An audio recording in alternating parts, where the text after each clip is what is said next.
நெல்லையில் இன்னைக்கு நடந்த சம்பவத்தை பற்றி சகோதரி அவர்கள் கேட்டிருக்கிறார்கள்.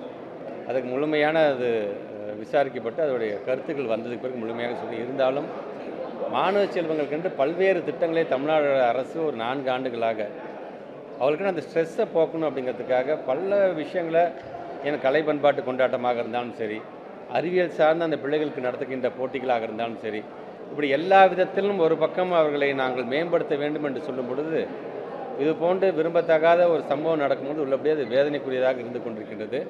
ஆனால் தான் தொடர்ந்து இந்த எமோஷனல் வெல்பீயிங்காக நாங்கள் பல்வேறு பயிற்சிகளை நாங்கள் ஆசிரியர்கள் மூலமாக நாங்கள் தொடர்ந்து வழங்கி கொண்டிருக்கின்ற பொழுது சமுதாயத்தில் நடக்கக்கூடிய இது போன்ற ஒரு சம்பவம் உள்ளபடியே அது வருத்தத்துக்குரியதாக இருக்கின்றது. மென்மேலும் அது நடந்து விடாமல் இருக்க வேண்டும் என்பதற்காக குறிப்பாக சவுத் சைடு சார்ந்திருக்கின்ற அந்த மாணவ செல்வங்களுக்கு புதிதாக பயிற்சியை வழங்க வேண்டும் என்கின்ற ஒரு எண்ணமும் இருக்கின்றது.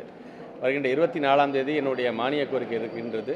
நீங்கள் கேட்கின்ற கேள்விக்கெல்லாம் அது புது விதமான அனௌன்ஸ்மெண்ட்டாக கண்டிப்பாக வரும் என்பதை நான்